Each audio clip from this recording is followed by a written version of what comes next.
Hello' ছাত্ৰ-ছাত্ৰীসকল, যিসকলে 2026ত matric exam দিবা সেইসকলৰ বাবে দুটা গুৰুত্বপূৰ্ণ আপডেট লৈ আহিছোঁ আৰু তোমালোকে ভিডিঅ'টো স্কিপ নকৰি শেষ পৰ্যন্ত ভিডিঅ'টো চাবা।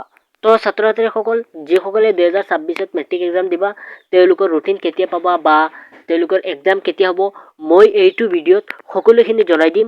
তোমালোকে একেবাৰে শেষ পৰ্যন্ত ভিডিঅ'টো চাবা। তো ছাত্ৰ-ছাত্ৰীসকল, যিসকলে 2026ত মেট্ৰিক এক্সাম দিবা আৰু যদি তোমালোকে মেট্ৰিক এক্সামত ভাল ফলাফল কৰিব বিচাৰা তেনেহ'লে তোমালোকে এডুকেশ্যন আছাম চেনেলটো ছাবস্ক্ৰাইব কৰিবা। আৰু মই তোমালোকক যিমানেই পাৰোঁ সিমানেই গাইডেন্স দি যাম। তোমালোকে এডুকেশ্যন আছাম চেনেলটো ছাবস্ক্ৰাইব কৰিবা আৰু তোমালোকে ভিডিঅ'টোত লাইক এটা কৰি দিবা।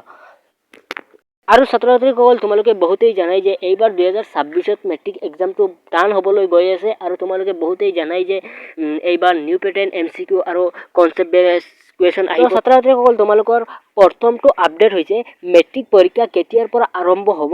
যদি তোমালোকে চোৱা, আগৰ যিসকলে 2024ত মেট্ৰিক এক্সাম দিছে সেইসকলৰ যদি ৰুটিনখন চোৱা তেনেহ'লে তোমালোকে দেখিবা ফেব্ৰুৱাৰীৰ 15 তাৰিখত তেওঁলোকৰ মেট্ৰিক পৰীক্ষা আৰম্ভ হৈছে। ছাত্ৰ-ছাত্ৰীসকল, তোমালোকৰো মেট্ৰিক পৰীক্ষা ফেব্ৰুৱাৰীৰ 10 to 15 তাৰিখৰ ভিতৰতেই তোমালোকৰো আৰম্ভ হ'ব।